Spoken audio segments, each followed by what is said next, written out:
money making money, money making money, money making money, money, money making money, manifest, making money, money making money, money making money, money making money. I ain't stressed, making money, money making money, money making money, money making money. Gratitude is my attitude. I'm making money moves. Jewelry in the safe, piggy bank on full. And I'm living life abundant. I'm making money fast. I'm a money making magnet, making cold hard cash. I'm making money. Oh, I am blessed. Welcome. This is Alchemizing Energy. You know what? I just decided, I've been watching all these videos about this white-owned town, and I just decided, let me just jump on here real quick. I was gonna wait till 11. I said, you know what? I'm at 11:30. I said, no, I'm just gonna go ahead, and we're gonna just start this right now because for some odd reason, people are thinking that black people are upset about this. We hurt, we mad because they opened up this white community in the middle of nowhere. And really, we don't give a crap, I mean, and I want to show like some examples. I'm going to show what people are saying, and I'm going to show also, what we are saying. Some examples of people that just don't give a crap about this whole situation. Like no one cares. But it's weird how people want us to care so bad. They want us to be upset. They want us to be mad, and we just ain't mad. It's like, okay, they're called sundown towns. You're not doing nothing new, okay? A white-owned town is called a sundown town, okay? That has always existed. You're not doing nothing new, and then you're in the middle of the mountains. We're not going to come up there and try to come be a part of your little town. And then as I look at it, it's like, y'all, the only thing I can see is a little shed they done bought from Home Depot.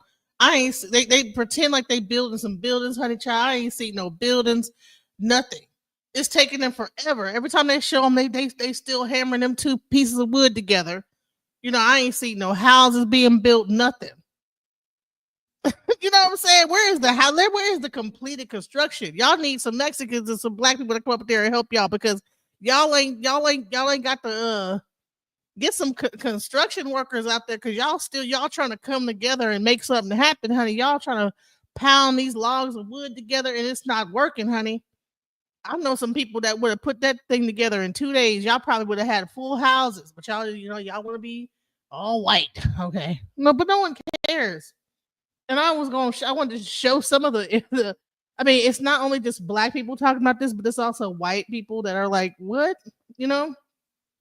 So I'm going to show like some of the sentiment that's going on with this whole all white town and some of the like commentary that's being done about it because some of it's kind of funny, when you actually think of it. So first, let's get into the white town and what they're doing and how how they're putting it together. Let's go into it. My name's Nikki, N-I-K-I. I'm 32. I'm a lady. This is Return to the Land, a group of millennials who organised online to build something radical and controversial. A town for white people only, that they insist is completely legal.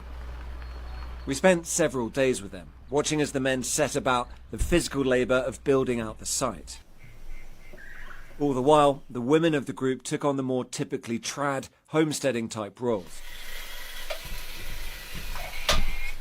I guess I what is she cooking? It looked like some raw meat. What is it? What are they this cooking? project, actually spearheading it, and I went out to the first April event last year. And You feel like they ain't really slept fun. and or The nothing. sort of Look at white her eyes. aspect of this. Got How important bags in her is that eyes. to Come you on guys? now. Given the premise that it's something that is kind of off limits for whites but is okay by implication for other groups, I do feel it's necessary to carve that out, and you kind of have to do it yourself. It's kind of like if we don't do this, the laws are only getting worse as far as freedom of association goes. So it's kind of like we have to do this, or there might come a time where it's not possible to. Are you guys aware people are going to be watching? It's going to be controversial. I think people just have a large misunderstanding Show of me a what's house. happening here. Yeah? Yeah. What's Show the me a biggest completed house. misunderstanding? Well, that we hate everyone else. Like, yeah. yeah. Yeah, it's not about that. Yeah, By any means. it's a loving movement. I mean, on that aspect of it being loving, I suppose the counter argument would be it could be a very loving community. I know a Part of cult the when I community, see but one. This is a if you're cult. black, or if Okay. you're Jewish, or if you're gay, you can't be part of that community. They can have their own communities, and they already do, and I think that's great for them. And it's like, if other people are allowed to do it, I don't really see why whites aren't allowed to do it. It doesn't make any sense. So it's important for me to do this for my ancestors, my friends, my family, my children, my children's children. The leader, Eric Orwell, wants the community to grow and further what he calls traditional white American culture. And the group is explicit about this. It has an online fundraiser to give cash rewards to parents of newborns as a means to incentivize population growth. Just before we arrived, they donated $1,000 to a family for having their 6th child. Is that part of the mission as well, to sort of have big families, to make the community bigger? Is there a sort of pressure there? I don't feel particularly myself, I don't feel any pressure to like have a big family. I think there's a kind of expectation here that you do want to, as part of helping grow this thing, that you're going to have kids.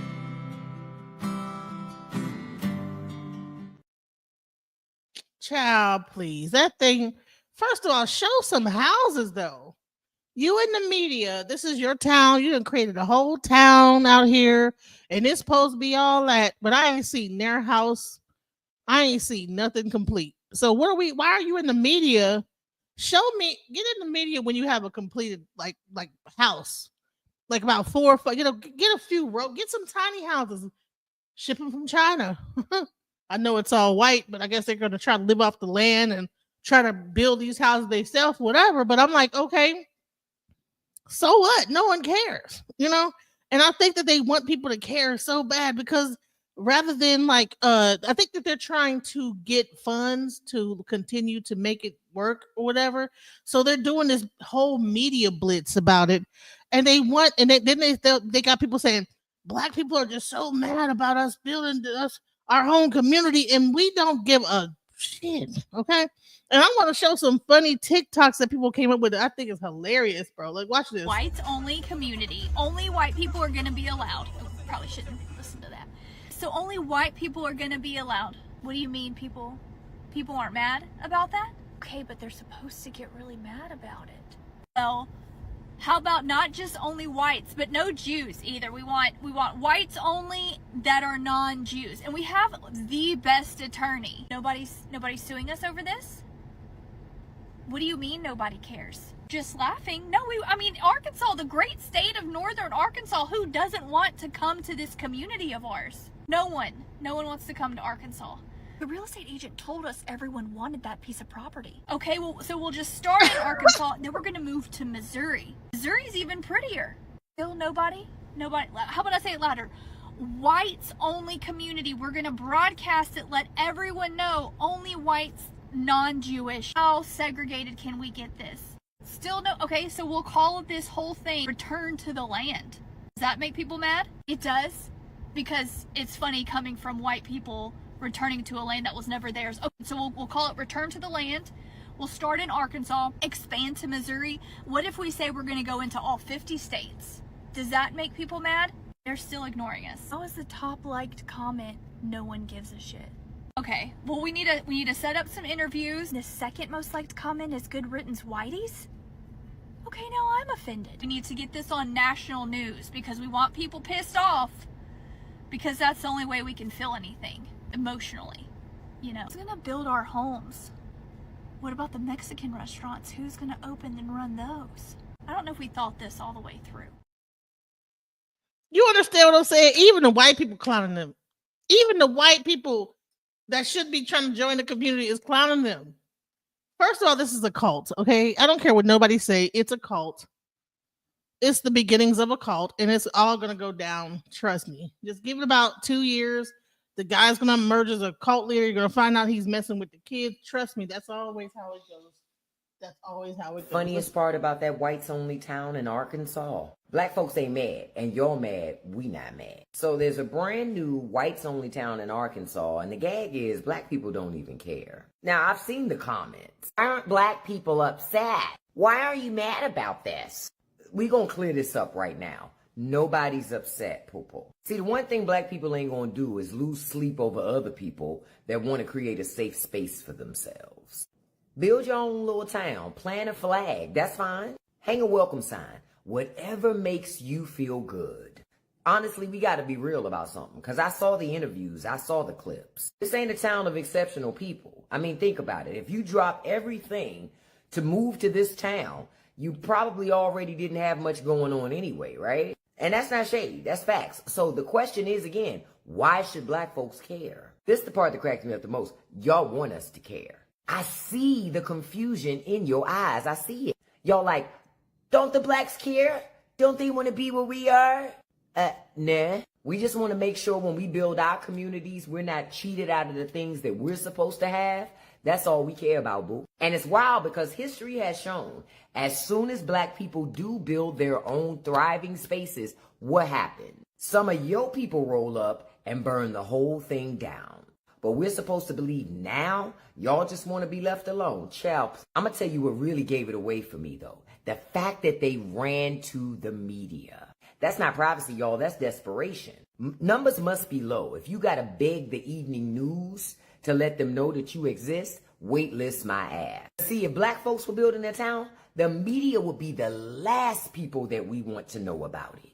We gatekeep. We ain't trying to broadcast. But y'all couldn't wait to hold a press conference. That's not security, that's thirst. So no, we're not upset, we're not jealous, we're not even plotting to crash your party. Because truth be told, we really don't care. And honestly, that's what really bothers y'all. Hello, we don't care. We don't care, y'all.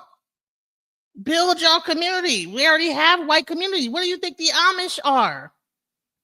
The Amish, the Mormons, the sundown towns. I mean, why do you think you're doing something new? Because you are trying to y'all need to get the Mormons. Listen, I'm gonna give y'all some advice.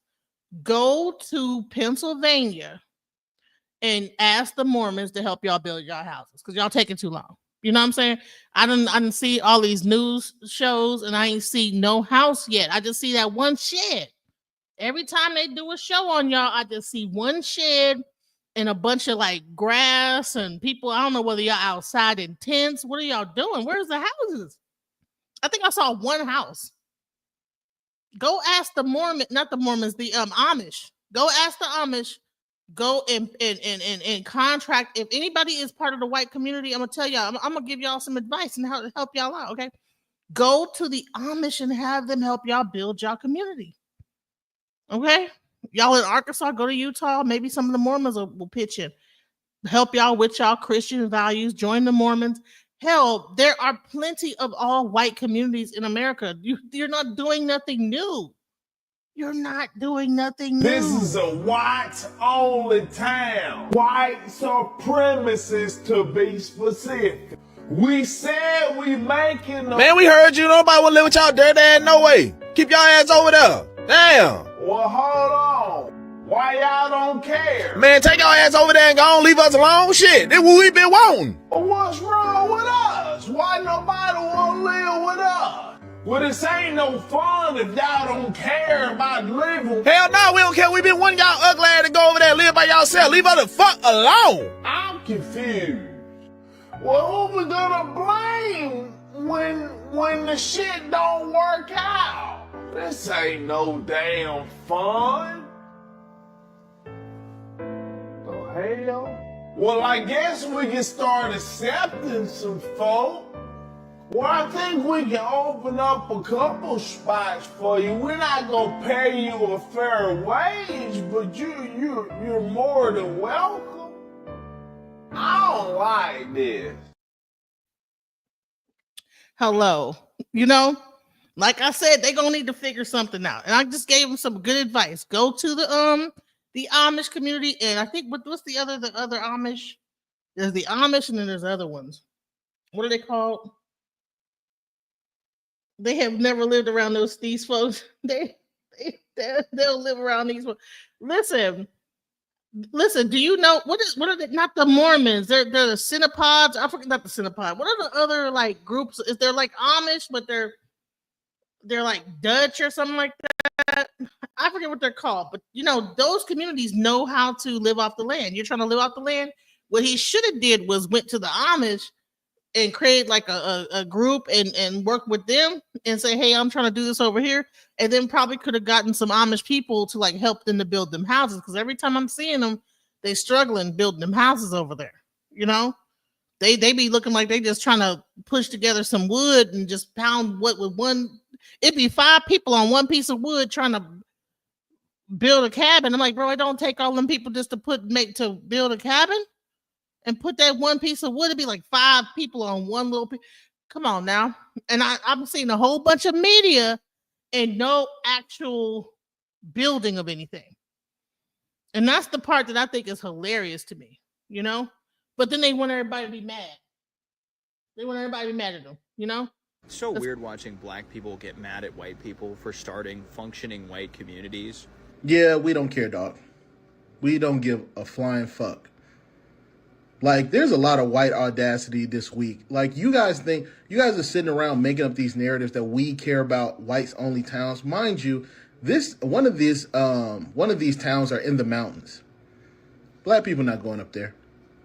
We are not going up there. As a matter of fact, thank you. Thank you for telling us where it's going to be, because that's where we will not be. Okay, we can duck and dodge that town. We won't even stop in that town for gas. And the crazy thing is, historically, black people have never cared about white people making white-only town. Right. Never. Now, if we're sitting there and you think that we're going to move out of our like house or anything like that, then you got another thing coming. But you going off on your own, we've never pillaged white towns before. We've never done what they did to Tulsa, Oklahoma. We've never done that. Black people specifically have never done that. We've never gone into white communities and just pillaged. So it's not us that care. It's y'all. You know what I'm saying? That's why this is viral. This is viral because you want some type of feeling from black people. And we're going to say the same thing in every video. We do not care. We do not care, y'all. Have fun building them log cabins up in Arkansas, wherever y'all at. No one wants to be out there anyway. In the Ozarks. You know what I'm saying? What are you doing? Like, so, you know, you better build it quick because it's about to be winter soon. Winter is coming. Y'all better hurry up and build them houses, y'all. Honey, what if they don't build them fast enough and it get real cold out there and they, oh my God, freeze to death? Y'all need some help. Go and contact the Amish for some help. Y'all need some reinforcements. Straight up. And I wanted to show like a little bit of more videos before I really get into, I want to really get into why we don't care. Because it's one thing to just show that we don't care. I'm showing some funny videos. Even the white people are making fun of them. It's hilarious. You know, let's get into this my one. good side. Make sure you get that, all right? No blacks, no Jews, no gays. And no baddies either. It's called Return to the Land, and it is a town open to white people only. I'm out here on business. Met a girl at the bar last night. It was slim pickings, but she offered to bring me back home, so I was like, all right. I didn't know I was getting bamboozled. By the way, this is just for local Arkansas news, right? Okay. 'Cause my old lady will kill me if she saw this. That is just for the sake of preserving, you know, our culture. What culture? They're serving mayonnaise sandwiches on white bread with milk and cookies with raisins in them. Now, I don't mind raisins on my side dishes, but on cookies? Come on, man. Bringing back segregation, is that a fair assessment? Hell yeah, it is. And they mean business. Even the dogs are white. Around 40 people live here.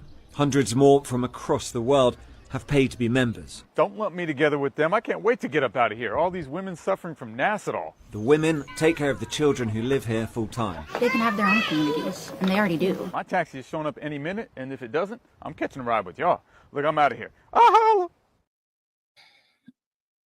First of all, that looks like trash. Before I would have did any news thing on my little town, I mean, I see like black people coming together and getting like some acres and putting up stuff.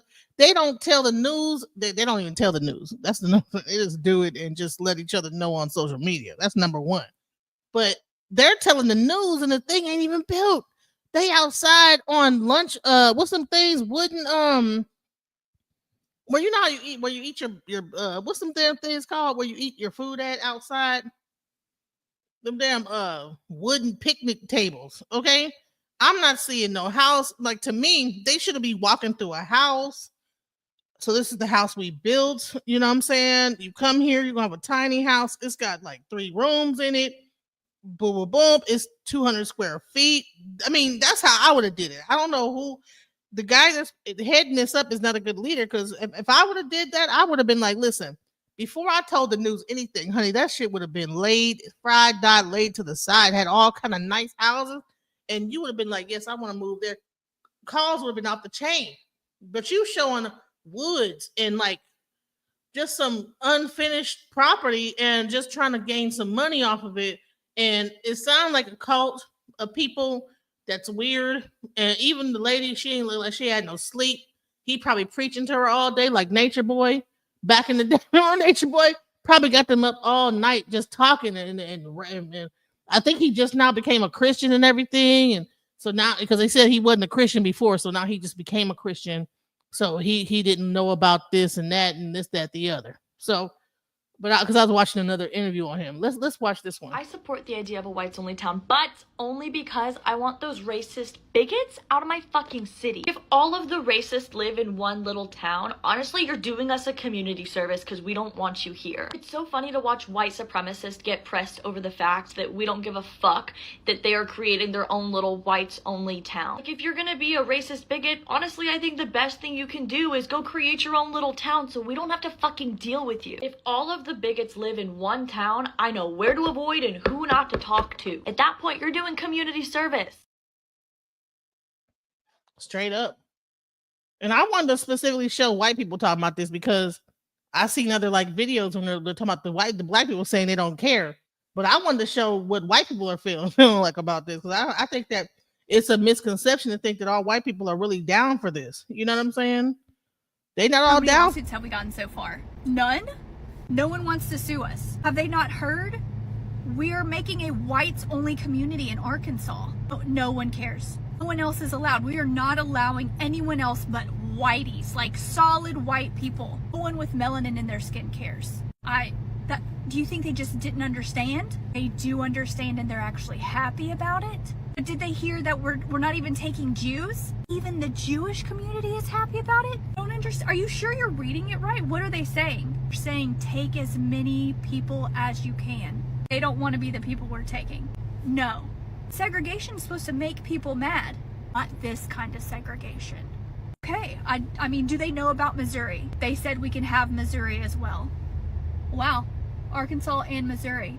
What about what we're calling it, return to the land? They're laughing at that. Okay, so what do you think we should do? Get more segregated? Not let women and children into the community? Well, then who would we victimize? Hello. White people are even going against this. That's what's hilarious about this, is that you would think, okay, yeah, black people are saying what they got to say. There's plenty of videos on that, but I wanted to show the hilarity with the white people, what they said. It's hilarious. So let's go into what this guy, he breaks it down. Let's go. Know, I really don't think anyone should be surprised by the fact that a whites-only community is popping up in Missouri. Racist white people are going to do racist shit, okay? Especially in the current political climate. We saw this last time when Trump was president. The racists felt emboldened. They kept doing more racial bullshit.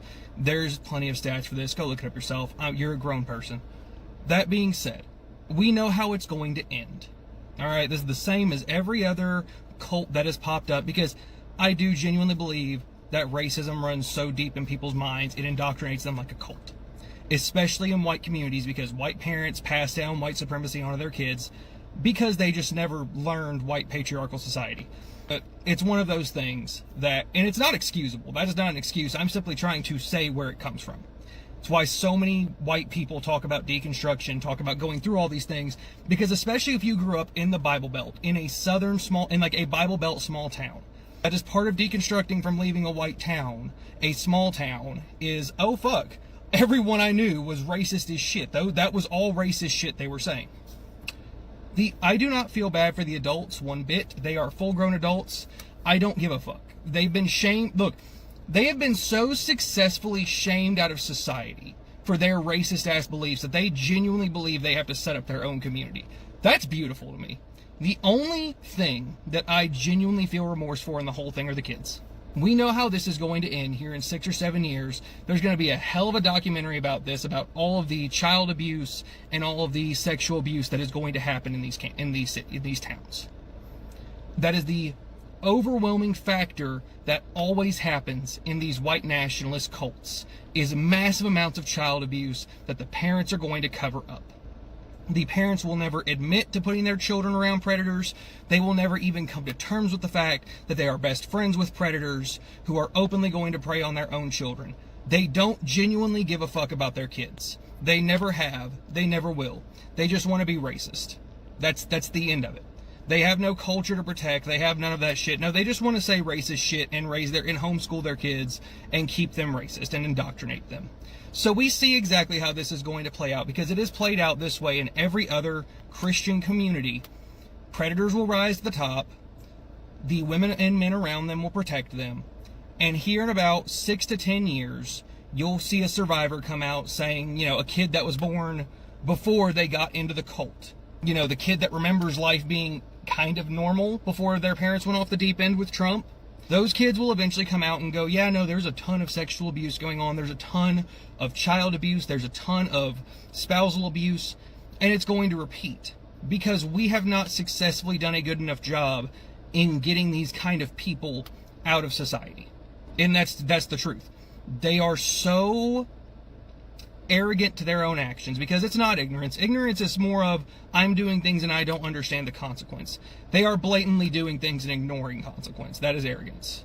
There is all the literature in the world you can read, or even listen to, or just engage in to break those cycles, and they refuse to do it. They're just going to keep the white quota going. And that's their goal at the end of the day. They want to maintain that power structure. They want to maintain that some white dude is on top of power. And that's what they want.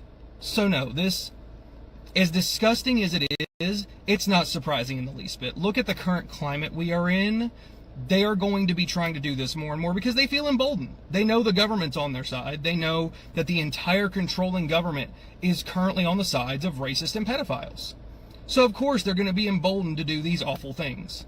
Unless someone is going to go down there and stop it personally, it's never going to stop. We would need multiple John Browns at this point to even attempt to stop what is coming. You understand what I'm saying? That's why I wanted to show what the white people are saying, because I said there's plenty of videos out here, and shouts out to the Africans that cover it, that show some of the TikTok videos and bring them to YouTube about what the black people are saying, that they don't really care. And I'm gonna show a quick one just so you can see how black people don't really give a shit. And they're all saying the same exact thing. They're all saying the same exact thing. Watch this. Hold on. Let's go. I'm gonna play this real quick, and then I'm gonna go. Then we're gonna get into some real information about like what really happened to towns.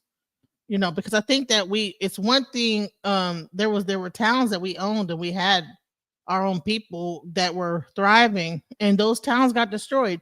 And I'm gonna do a countdown, breaking down all the different towns that were black owned, because they're saying, well, why would you be mad about that?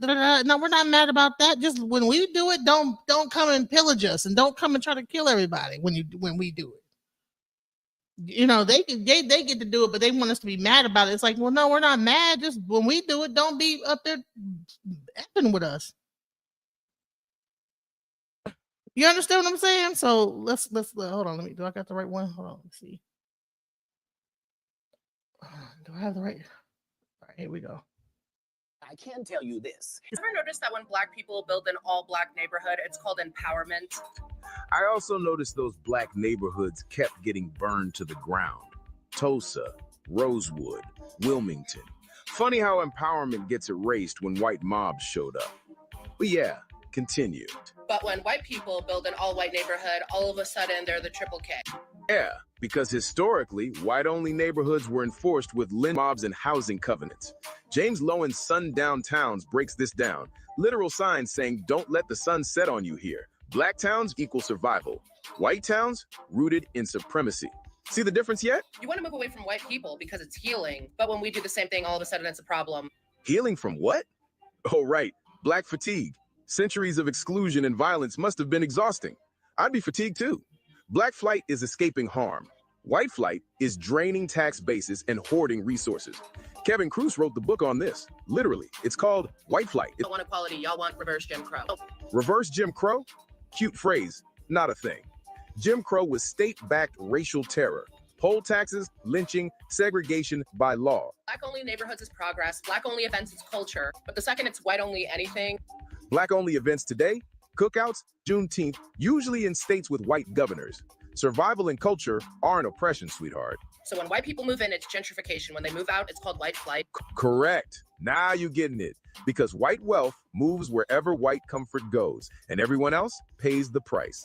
That's literally the cycle of racial capitalism. You thought you cooked, huh? Anyway, next. Wonder where all this energy was for Freedom Georgia. By Freedom GA, you mean the 90 acres black families bought in 2020 that the state basically ignored. That Freedom GA. Meanwhile, let's look at Mason, Tennessee. Majority black town that the state, specifically a white comptroller, tried to take it over right after Ford announced the multi-billion-dollar plant nearby. Funny how that works. And let's be so for real, if white people vanished tomorrow, you wouldn't have anybody else to blame. You are absolutely right, but it's not the flex you think. We're not asking y'all to vanish. Leave us alone, yes. We're asking you to stop structuring society around white comfort. Also, blaming systems isn't blaming skin color. Read Rothstein's The Color of Law. It's the laws and policies, not random white neighbors. If white people did 10% of what y'all do, it would be considered a hate crime. Half of hate crimes in this country are already anti-black. FBI data. Doing 10% would be an improvement. And white-only anything was the law for most of U.S. history. So yes, people side-eye you when you try to cosplay victim now. Yeah, no, sorry. We just learned how to play your own game. I'm gonna hold your hand with latex gloves on when I say this. We did not create the game. Black folks didn't invent this game. We survived it. You're not playing our game. You're recycling 400 years of yours and calling it innovation. It's a rebrand. As my grandmothers used to say, the devil ain't got no new tricks.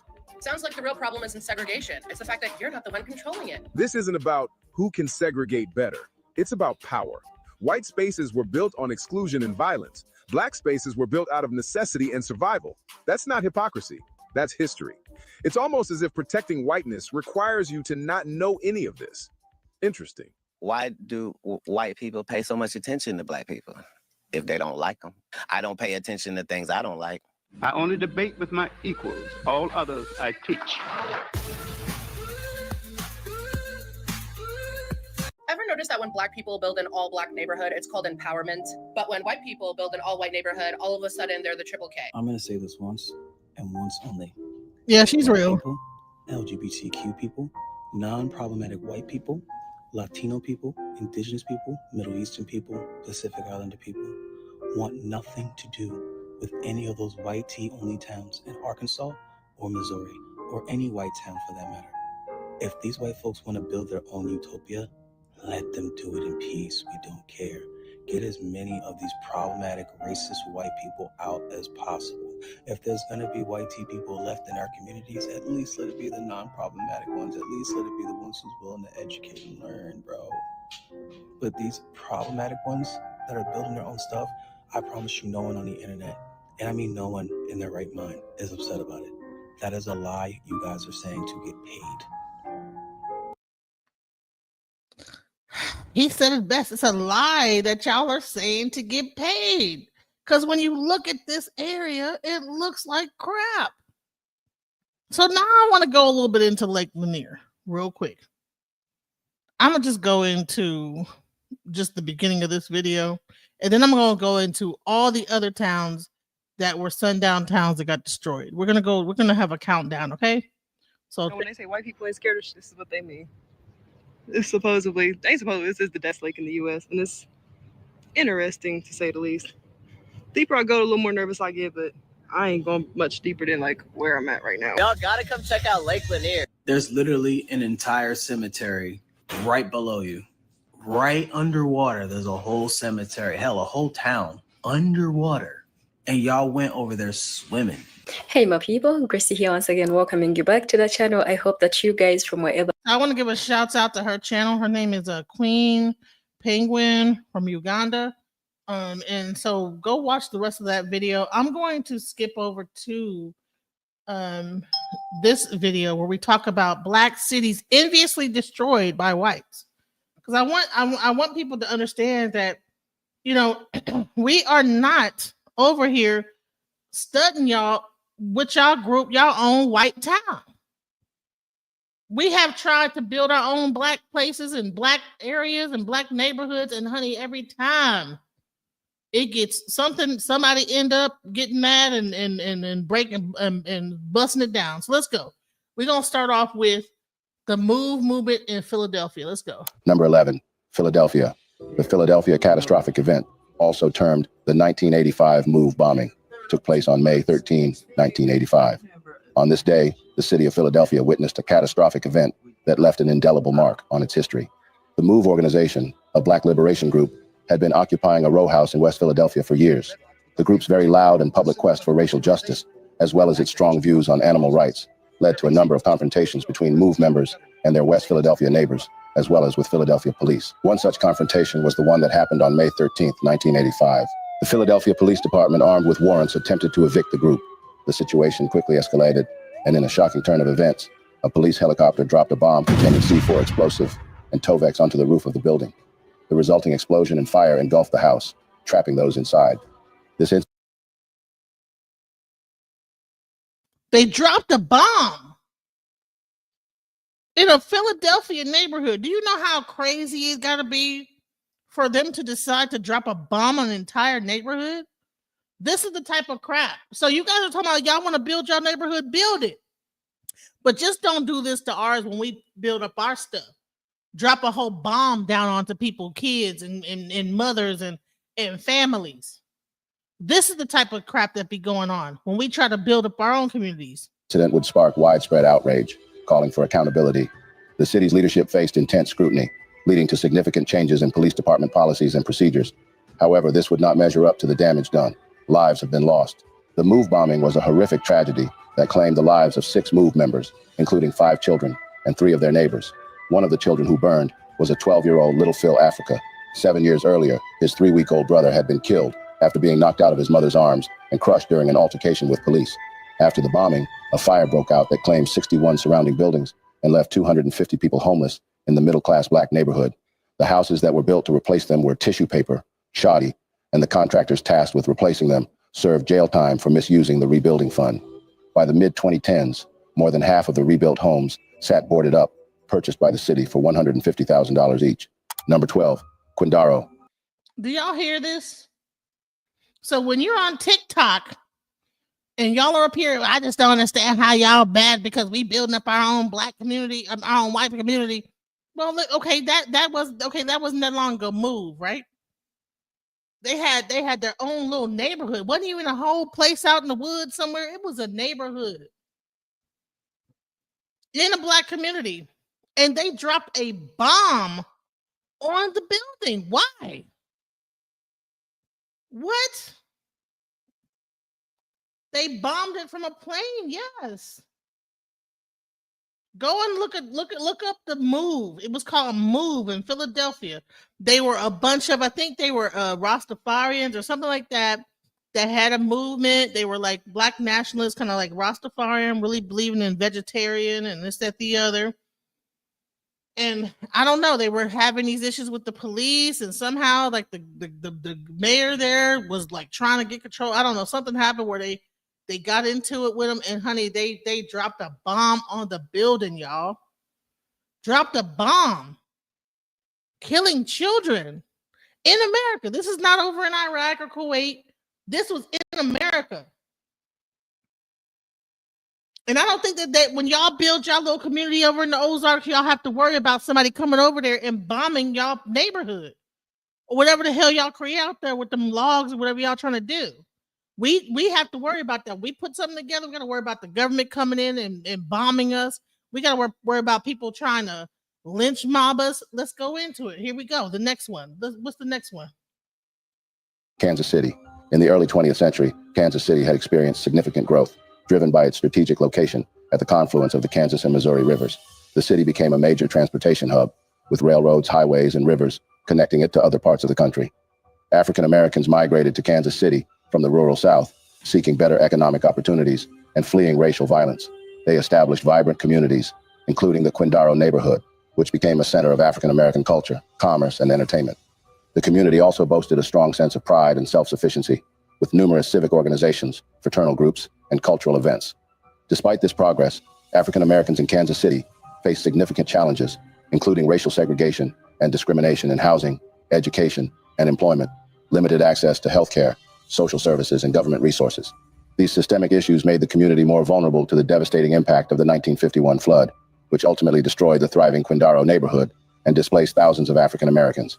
The flood was a devastating disaster that ravaged the city, particularly the African American community, due to the racial hatred and discriminatory practices of the white dominance.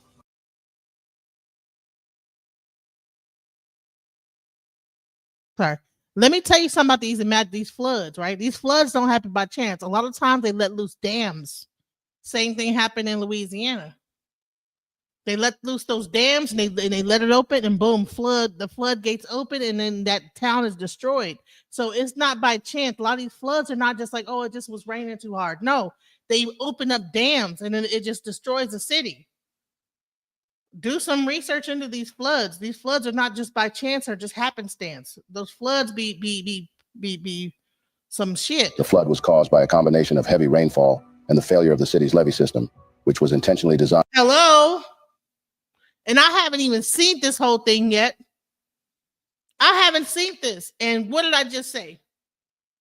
The levee system, which was intentionally designed to protect white-owned businesses and properties while leaving the black neighborhoods vulnerable. On July 12, 1951, the Kansas River began to swell, and by July 13, the water had overflowed the levees, inundating the African American community of Quindaro, Kansas City, Kansas. The floodwaters destroyed hundreds of homes, businesses, churches, and properties, leaving thousands of people homeless and without livelihoods. The flood was not just a natural disaster, but a man-made catastrophe fueled by racial hatred and segregation. Hello? You see what I just said? Didn't I say that they be manufacturing these floods? Even the one that happened just recently in Texas, it was something that broke. And then there's also cloud seeding going on, a lot of other shit going on. Because trust me, I was riding down into Austin, and honey, I thought I was gonna die. I was on a highway, and it was zero visibility. Whatever they had in that cloud, honey, it was just coming down like a faucet. I never been through nothing like that in my life. Riding through Austin on my way to my daughter's pageant, it was a nightmare. So they're doing something weird with the weather, and then you combine that with like releasing like the levees and all these like little dams. They just opening up for some reason. Oh, it just overflowed. It just whatever the hell they're doing is they're causing some of this shit to happen because they want to get control over certain areas, and they want to get people out of there. So they cause a natural disaster to happen. I'm not gonna. Listen, I know I feel like I got my little tinfoil hat on, but I'm telling y'all do some research into it. Do some research. You'll find out. I'm not just saying this. African Americans were forced to live in the low-lying areas, devoid of proper infrastructure and flood protection, making them easy targets for the raging floodwaters. So no insurance for their houses, right? So they lose everything, and now they're displaced. Waters rose, panic set in, and people scrambled to escape the deadly deluge. Many were trapped in their homes, churches, and businesses, unable to flee. The screams of those seeking help were drowned out by the roar of the floodwaters. The floodwaters ravaged the community, destroying everything in their path. You know, that was Kansas City. Let's move on to the next one, because I'm not going to... 13. The city of New Orleans, Louisiana. Hurricane Katrina, which struck the Gulf Coast in August 2005, was one of the most devastating natural disasters in U.S. history. Hurricane Katrina's fury began to unfold on August 23, 2005, as a tropical depression formed in the warm waters of the Bahamas. Over the next 2 days, the storm intensified, earning its name Katrina, as it strengthened into a hurricane. On August 25th, Katrina made landfall in southern Florida, bringing heavy rain and strong winds to the region. However, it was only a glimpse of the devastation to come. As Katrina entered the Gulf of Mexico, it began to intensify, fueled by the warm waters. The storm's power grew, and its category rating increased. By August 28, Katrina had become a Category 5 hurricane, the highest rating on the Saffir-Simpson scale. On August 29th at 6:10 a.m., Katrina made landfall in Plaquemines Parish, Louisiana, just southeast of New Orleans. The storm's winds howled, and its storm surge crashed against the city's levee system. The levees, weakened by years of neglect and poor maintenance, began to fail. Water poured into the city, flooding homes, businesses, and... Now, how many times the levee's gonna break in all these different cities? How many times the levee's gonna keep breaking and we don't see that this is like not a coincidence? But y'all think that we worried about y'all town up in the mountains of the Ozarks or whatever? Y'all can go up there and y'all can like have a great time up there. But we're worried about our own community. We're not worried about y'all community up there in the mountains somewhere. We worried about the things that's happening in our community. And why is it all these levees keep breaking in all of our communities? Streets. Panic set in as residents realized the severity of the disaster. Chaos erupted, with reports of looting, violence, and desperation. August 30 became the day of peak flooding, with waters rising to as high as 20 feet in some areas. The city was submerged, and its people were trapped. As the storm slowly moved inland, its winds weakened, but the damage was done. Katrina began to dissipate on August 31st, leaving behind a trail of destruction, death, and despair. And nobody was able to go back to that city again because when they rebuilt it, they made it too expensive for anyone to be able to move back there. All those houses and everything like that got leveled, and then they got new developers to come into those towns and rebuild stuff. So they do this stuff to get back the land and put up new stuff, new land. And to me, why is the levees always breaking? Why are the levees in all these different places always breaking? That's not a coincidence. Here we go. 14, Atlanta, Georgia.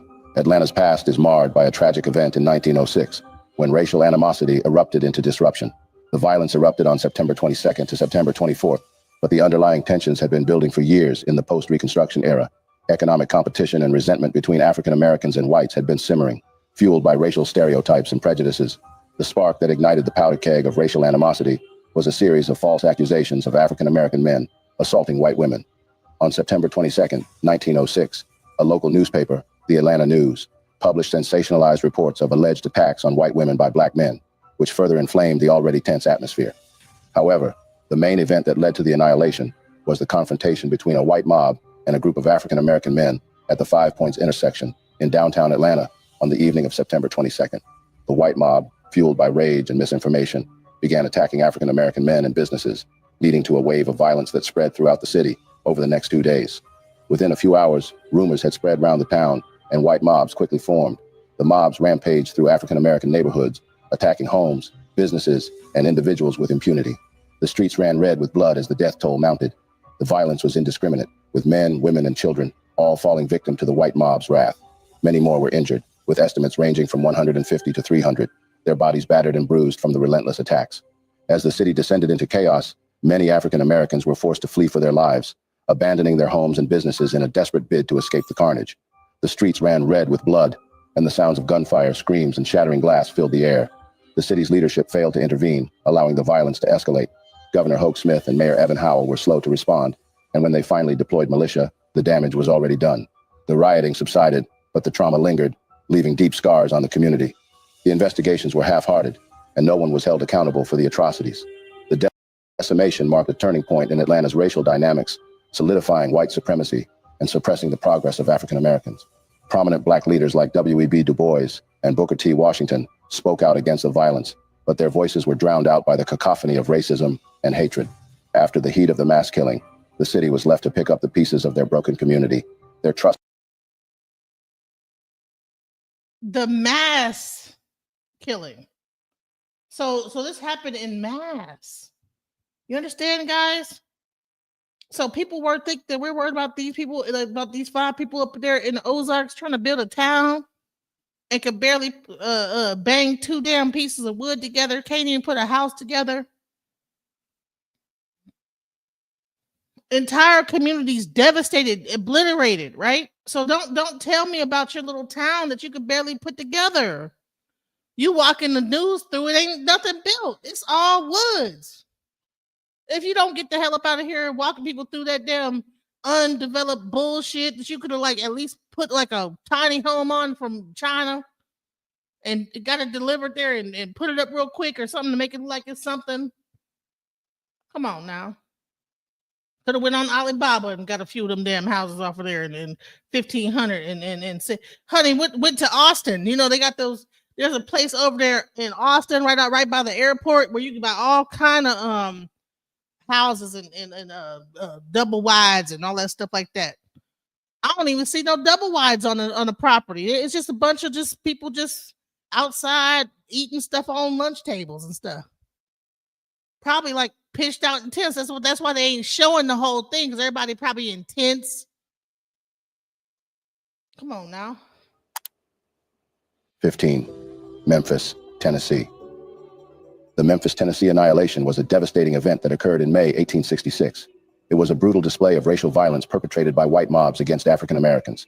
The city, still reeling from the aftermath of the Civil War, was a volatile mix. So before they figured out they could like fake a levee or a flood, they were just coming up in there rickshot and just ramshot, just fighting, just mob violence.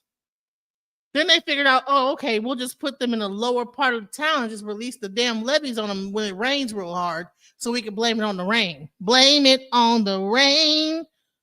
Hello? Blame it on the rain. Yeah, yeah. I think that's what that song was about. Blame it on the rain.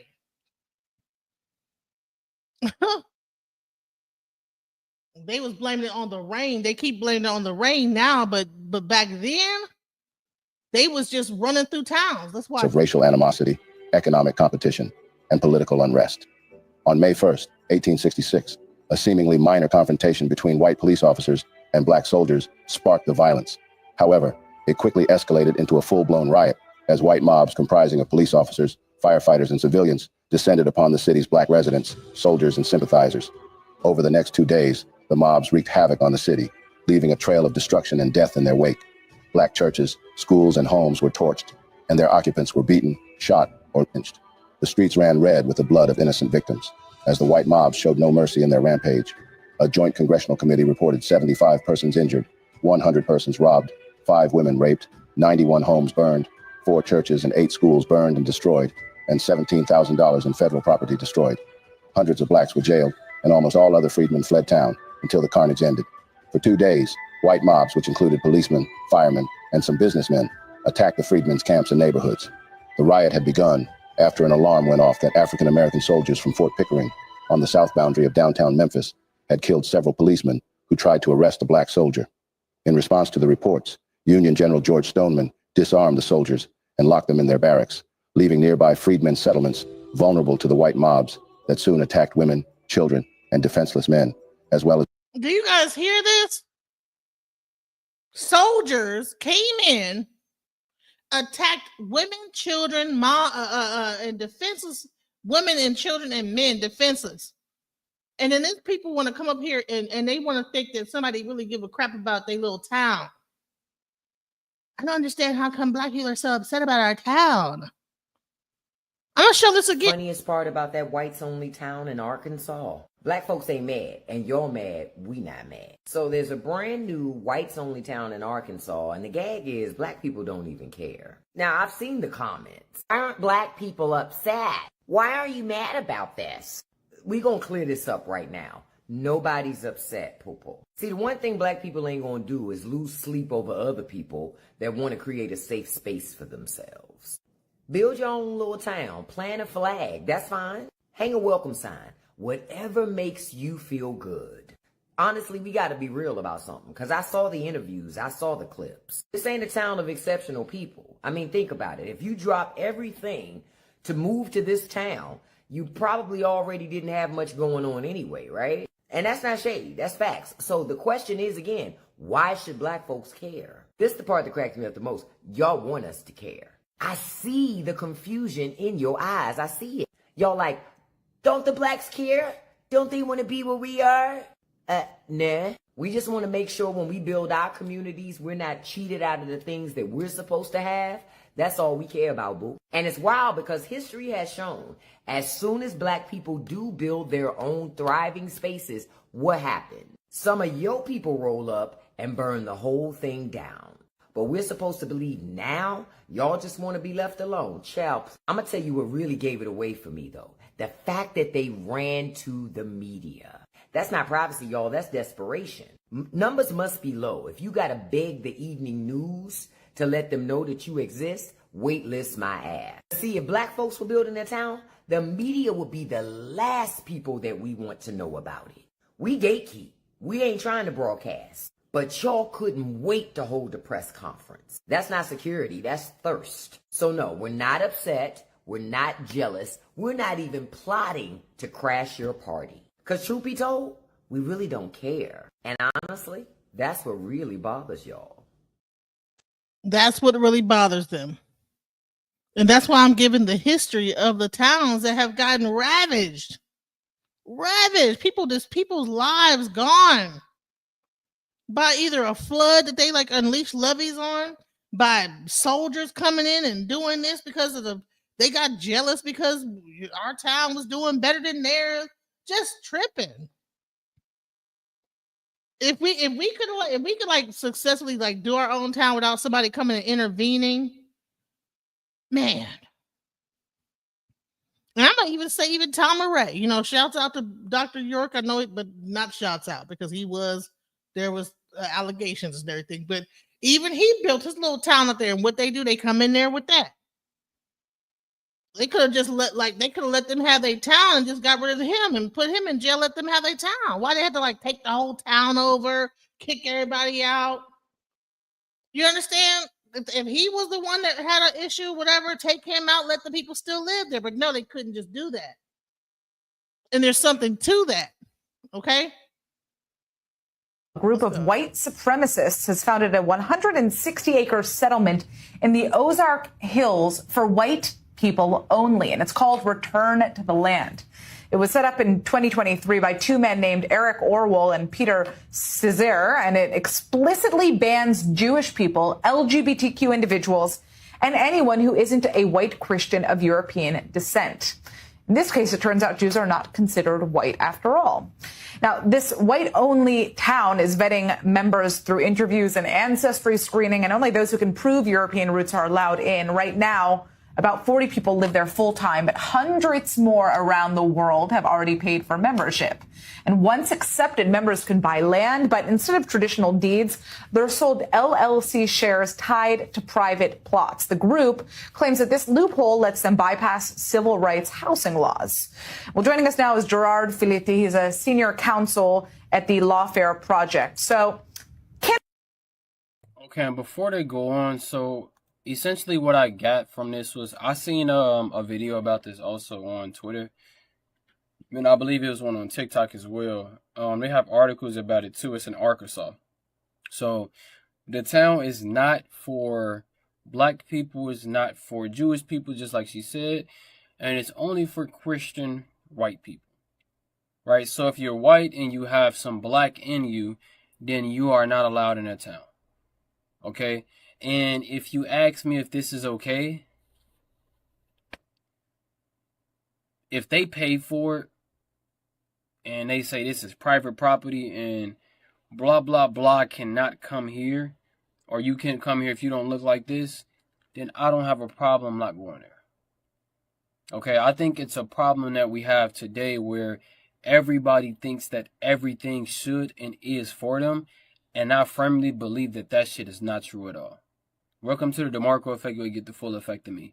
Okay, that might sound fucked up to some people. Like, hey, just because I'm black or Jewish or Asian or whatever, I should be able to enter there and go to their town. But my whole point is, why would you want to go somewhere where someone tell you you're clearly not welcomed? That's the entitlement of you. Don't get yourself in trouble because you have pride and an ego. You have to drop that and don't worry about it, especially if that's not near you. Okay, but we'll continue with the video and what they're saying. But I just firmly don't believe in going somewhere where you're not wanted. Doesn't matter. Don't nobody want to but go if you're there. not wanted. Don't nobody want to go there. They don't even have a building built, sir. If you look at the videos, they're just walking around. It's got, man, they haven't even tilled the land yet, y'all. They trying to get people to invest in them. That's why they on the news everywhere all the time. Doing every interview they can, trying to get some money. The Northern missionaries who served as ministers and teachers for the freedmen. The Memphis riots reflected the anger and frustration felt by many white citizens, and particularly former Confederates, who had suffered the agony of a bitter defeat at the hands of a black and white Union Army, specifically Irish immigrants who had sided with the Confederacy. They hated the freedmen who dominated the skilled and unskilled jobs that had previously served as a mechanism for upward mobility in the Irish community. Some downtown businessmen also participated in the mob because they resented the hordes of penniless freedmen on the streets. Other rioters wanted revenge for the Union occupation. The use of African-American soldiers as patrolmen with power to order whites to move on was especially galling to many. Furthermore, the riots reflected the attitudes of most white citizens toward the former slaves who were then free and soon demanding equal rights.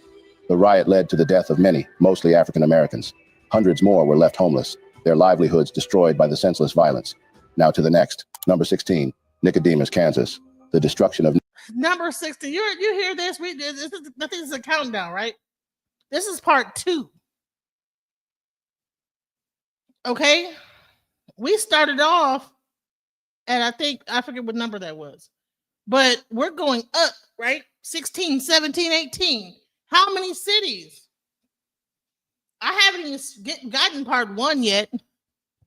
I'm just starting at part 2. I didn't even see part 1. This is part 2 of it. How many towns destroyed? This is the shit that pisses me off. Nicodemus, Kansas, was a disastrous consequence of racial terrorism fueled by white supremacy and a desire to suppress black economic and social progress. On multiple occasions, white mobs attacked the town, destroying property and forcing black residents to flee for their lives. The violence was sparked by resentment towards the town's success and the perceived threat it posed to white dominance. The attacks on Nicodemus were brutal and relentless, with white mobs using intimidation and violence to destroy the town's homes, businesses, and community buildings. Many black residents were forced to abandon their livelihoods and possessions, leaving behind a thriving community that was reduced to a ghost town. Despite the severity of the attacks, no one was held accountable for the destruction of Nicodemus. The incident was largely forgotten, and the town's legacy was left to fade away. However, the impact of the violence and intimidation continued to be felt, serving as a stark reminder of the ongoing struggle for racial justice and equality in the United States. Number 17, Mound Bayou, Mississippi. Mound Bayou, in the Mississippi Delta, is a town founded in 1887 by former slaves with a vision that was revolutionary for its time. From the start, it was designed to be a self-reliant 17. Let me just 17, 18, 19, 20. Listen. Blackdom, New Mexico.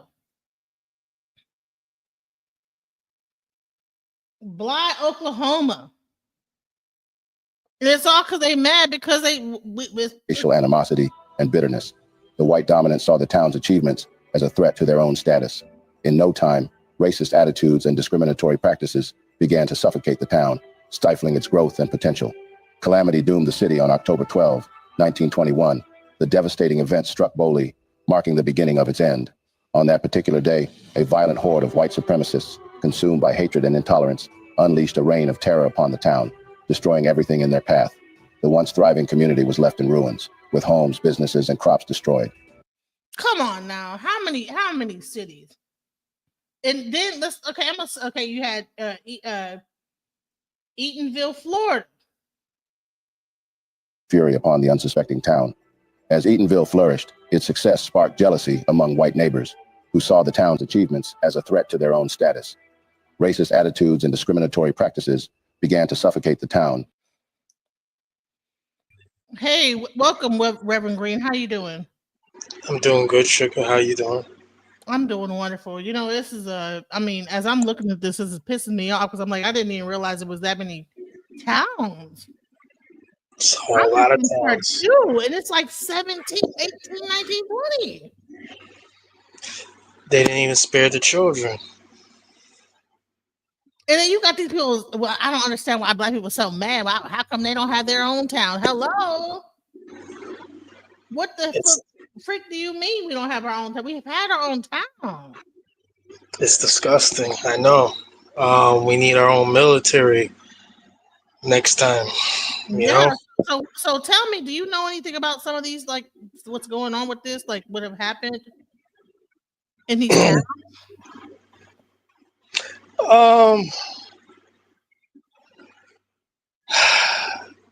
I mean, I know older people, and they have spoken, but it's really hard to grip because it doesn't appear like they were there. But their stories appear true, you know. I'm not sure how these all occurred like that, especially the Lake Lanier. That just the origin story of that I know, but what's the name of the people who were there? Oh, What was the name of the town? Things of that nature. I have the Lake Lanier story. Hold on, let me see. I mean, by the time we go to bed, finally, someone's gonna be skiing over that way, water skiing, and they're gonna be electrocuted or something, God forbid. But that's Really? exactly what be happening all the time. You know? The Devil's Punch Bowl in Mississippi, though, I'm familiar with that one. There's like a burial ground underneath that. That's in a place called Nazachax in that, Mississippi.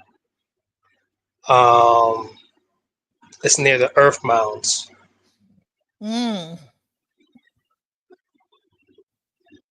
But yeah, they call it the Devil's Punch Bowl. Wow. And yeah, so it's definitely what it is. You know, I've wanted to visit a few of those spots. You know, Well, I'm gonna show the information on Lake Lanier. It's kind of scary to think about it, but absolutely. it's haunted. It's haunted. Its name rings bells. That's a global. Its name rings bells. Let's go. If you know, you know. What do you mean that white folks ain't scared of nothing? White folks are scared of the real history getting out. White folks are scared of diversity, equity, and inclusion. White folks are scared of inclusivity. White folks are scared of critical race theory. White folks are scared of white folks' work, of Malcolm X, Medgar Evers, Martin Luther King. Why do you think they're here now? They was always scared of black activism. They was always scared of the NAACP. White folks were scared of the fact that Obama was president for 2 years, so that's the reason why they had to rig the election, because they didn't want to see that happen again. White folks have always been scared of democracy. White folks have always been afraid of equality. White folks have always been scared of black people or brown people being able to thrive. Why do you think you're able to stand in the middle of Lake Lanier, a town that once was of black thriving people? Because your ancestors were scared. They've always been scared. When have you ever? Sis, if you're mediocre, just say that. Y'all gotta come check out Lake Lanier. I'm not gonna lie, this is my first time here, and this lake is dope.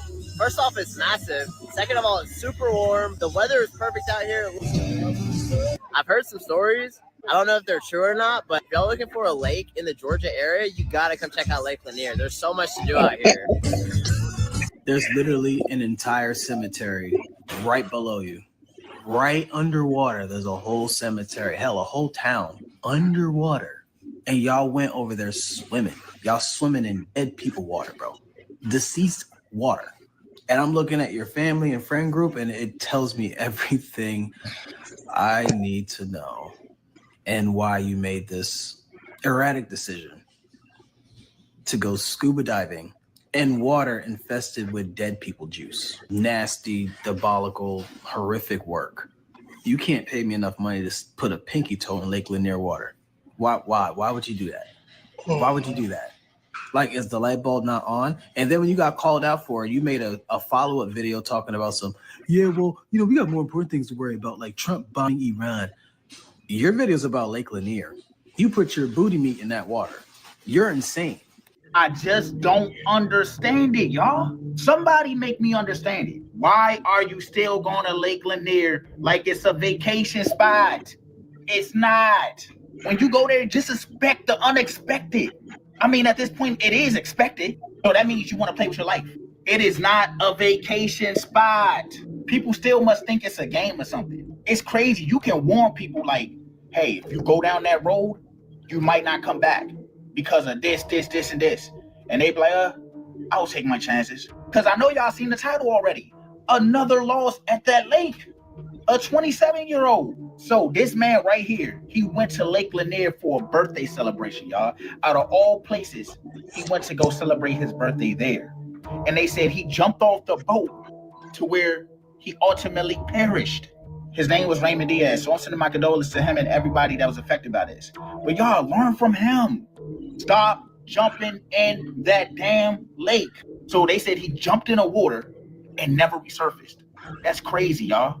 The souls probably grabbed a hold of his ass and didn't let him go. They said they found him the following evening, 60 feet under the water. Stay out the lake. When they say white people ain't scared of shit. Jeez.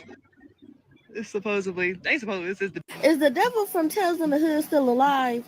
Cause like they need to bring him back and like do a sequel that's actually good, you know? That white girl who thought it was all fun and games to try to antagonize people by going to Lake Lanier talking about how bold she is and how she's not scared of nothing. Baby, you was only waist deep. Go deeper.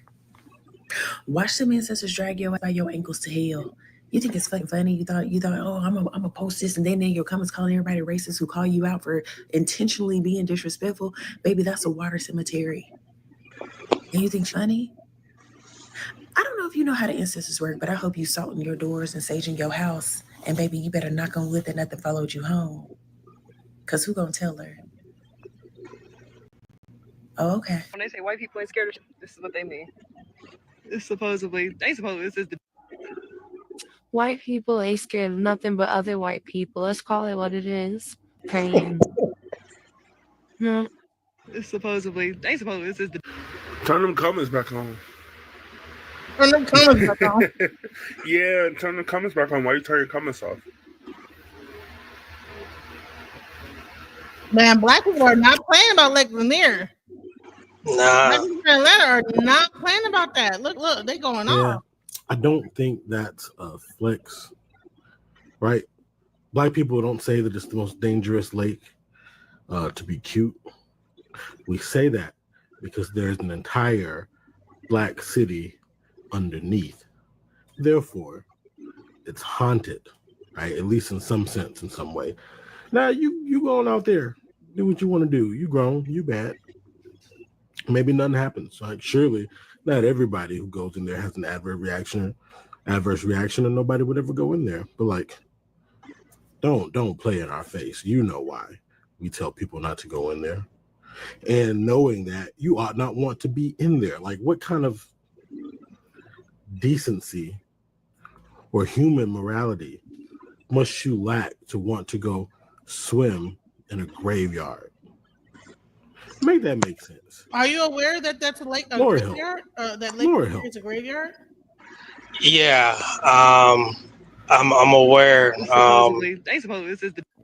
I'm very aware that there's Do you know the story? Can you tell the story? Do you know the story of it? I know just the surface level. I found out about it probably like 3 years ago. I'm gonna play to tell you the truth, you know. They talk about it right here. Let's see. Right. Closer look at an old black town in Georgia called Oscarville. Yeah, there's been a lot of talk about this on social media for the last few years. And if you haven't heard of it, it's probably because it no longer exists. It's buried under Lake Lanier. 11 Alive's Latasha. When we started working on this story, we set out to track down descendants of Oscarville. Weeks later, we found a family who could trace back their roots 4 generations. They shared with us stories that were handed down about what the all-black town was like, including the night that led to its destruction. It was set on fire by night riders after they say a white woman was raped. Then later, it was covered by the body of water we now know as Lake Lanier. Mae Crow is buried here at this Gainesville cemetery, but the trail of destruction following her death stretches into the land surrounding Forsyth County, buried beneath these waves of Lake Lanier, where in 1912, nearly every black resident was forced out.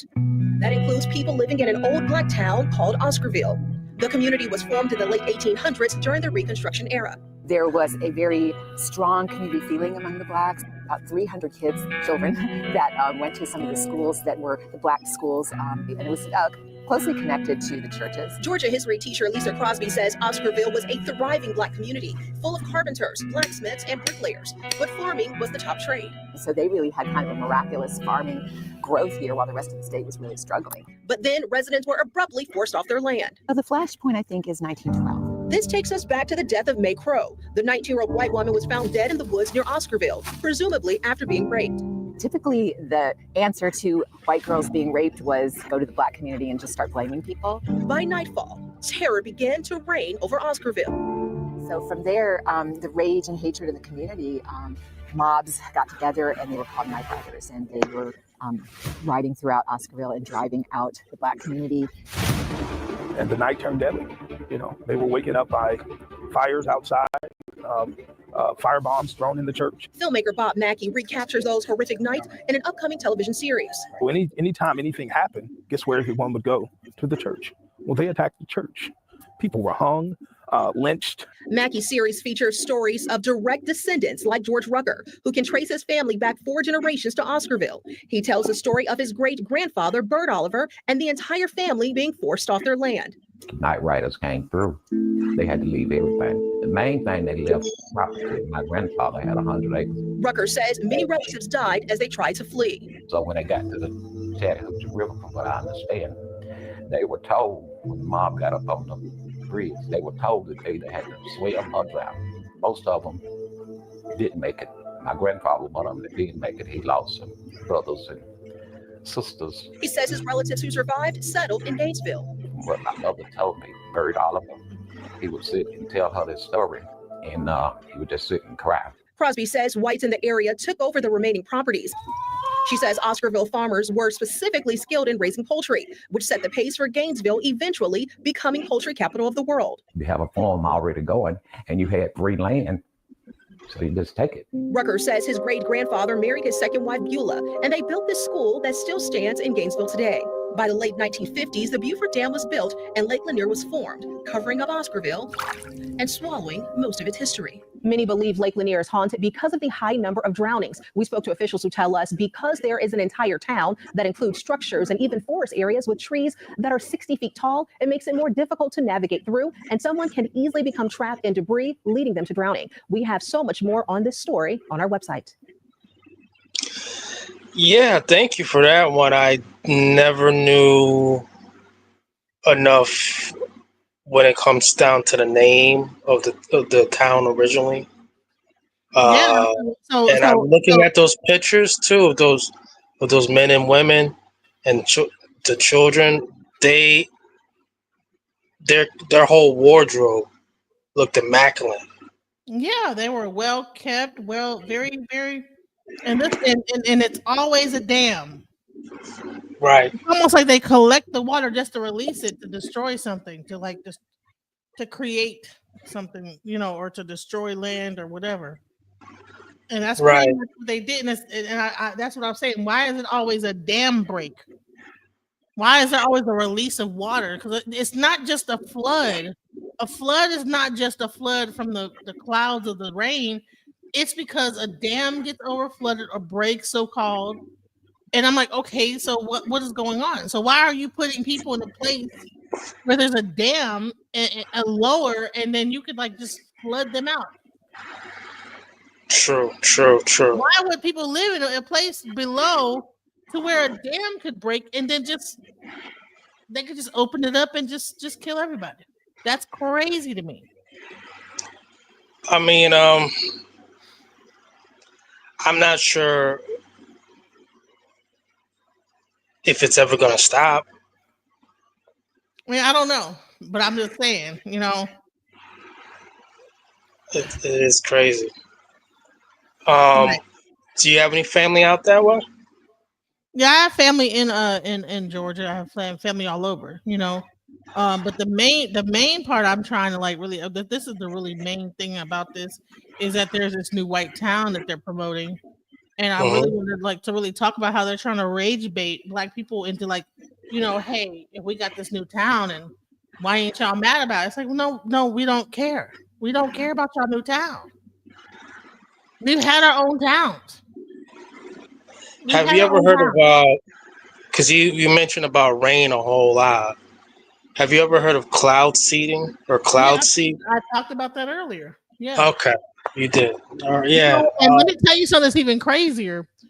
Mhm. I was watching the thing. I got woke up in the middle of the night and I was like on Instagram. I don't even know if this is true or not, but they were saying that the water towers are actually like cloud seeding things because they're like, no one is drinking water out of the water tower. What are water towers for?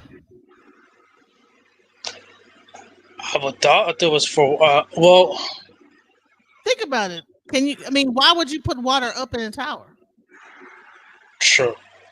when it's And on? there's supposed to be water in there Well, too. you're gonna like take the water off There, the ground, funnel it up right. into a tower, and then plummet down into the city for everybody to drink. Why are there all these water plants and stuff like that on the ground that smell like shit? You know what I'm saying? Water, whatever plants that you walk ride by and almost throw up. What are they called? Water something plant, whatever they call. Because I know they got a few of them. Every city you go to, you drive by, and it's like, oh my god, I don't know what they're like taking the sewage from and mixing it in and creating water out of. I don't know what, but they're not taking the water out of no damn whatever that shit is. They're not getting the water from that. And they're very high, like with the skinny ladders and stuff Who like in that. the hell would put the water up and then bring it down? Right. So what is that for? What is really going on? So I was watching something that, I got my tinfoil hat on today, you guys. Sorry, y'all. I see. Hats on, so let's It's go. so weird watching black people get mad at white people destroying functioning white communities. First of all, no one's mad. Not one of us is mad. We're actually very happy for you. You know how happy we'd be to see black people start a functioning black community? Like we would leave you to it. We would be, oh my goodness, good for you guys. You're a liar. Y'all have literally never left us alone. But let's get to the point of, but you would be happy if black people created their own functional communities, which is also false. And I think you know that. From the Reconstruction period to Jim Crow, well into the 1920s, black people built free and independent towns. Yet instead of being left alone, those towns were deliberately targeted. They were destroyed, they were burned down, they were bombed, and many of the residents were unalived as a result. Their property and wealth was confiscated from them. And 100 years later, the members of that community still have not received any sort of healing and reconciliation to atone for the sins committed upon them by the white residents and by the white legislators and police officers. White supremacist violence was not just tolerated, it was heavily encouraged. Fast forward to my hometown of Philadelphia to 1985, where city officials dropped an explosive device on American soil, on Americans, at a row house in North Philadelphia because it was occupied by a Black liberation movement, which resulted in a fire that spread to over 2 city blocks, destroying dozens of homes, displacing hundreds of people in a predominantly Black neighborhood. 11 people were unalived, half of them were children. And still to this day, 30 years plus later, no one has been held accountable. And those are just 2 examples. There are hundreds of examples that there have been deliberate efforts to systematically oppress Black success and upward mobility. Whenever and wherever Black people have built independent economies, educational networks, businesses for both safety and autonomy, they have deliberately been attacked. Because historically, right? Let's just go on the facts. Black success has oftentimes been met with white sabotage. So weird watching. Yeah. That military, that needs to be done. This stuff is going to be done in the foreseeable future. Yeah. I mean, the bottom line is that these people think that everybody is jealous of them because they're building up a town and can barely bang 2 rocks together. But we have had thriving communities. Y'all need, if there's any white people in the audience that get to watch this, watch it later. If you're watching it now, please understand that we've had our own communities and it got destroyed almost at every turn. Every time. You wonder Yep. where our economic. Why ain't y'all building nothing? Why haven't y'all built nothing? We have built stuff. It gets destroyed. It gets messed up. It's like people get jealous, mad, because we thrive and we doing it. We get together. We come together. We are doing it. And we have had our own like kind of like Hitler type of stuff on like several times where people come into our community and say, well, there's too much economic power in this community, so therefore we have to destroy it. I agree. Lying. We do not care. And we don't care to burn them down. You know why? Because we're not y'all. We're not y'all. Y'all did it to us dozens of times. Black folks ain't gonna burn down no white tea only town in 2025 under the Trump presidency, where it's damn near legal for police to us. You think we're dumb? Please. Even if we wanted to, we wouldn't be able to get away with it. Stop the nonsense, man. Stop spreading these lies. Stop telling these fairy tales. For instance, when you say white people would be happy if black people are successful, then you need to go back into the history. Because if you did, you would see that there are at least 50 black cities that were burned down. 50? There's 50 black cities? Yeah, I didn't know this. Until tonight, when I decided to do this show, I did not know that there were 50 fucking cities that was burned down by people. Oh my God. 50. Oh my, I had no idea. 50. Oh my God, what the hell? And no one is getting mad at you for creating a functional white city. We are calling. There's plenty of functional white cities. They're called sundown towns. There's the Amish community. There's a whole Moorish, Mormon community. Not Moorish, but Mormon community. I mean, and then go throughout West Virginia, Virginia. There's plenty of white cities in the United States. Stop it. What are you talking about?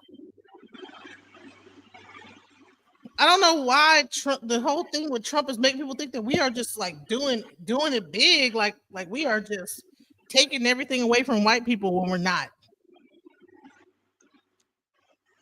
You know what I'm saying? Give us our own land, we will be okay. Just leave us alone once you give it to us.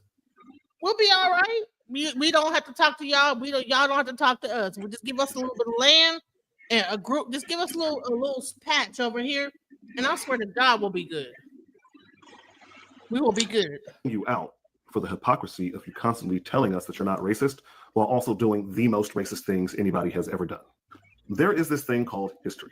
Now, what you do with this history thing is when you make a statement, you then go back into history to see if it is true, to see if it has been true. For instance, when you say white people would be happy if black people are successful, bullshit. Then you need to go back into the history.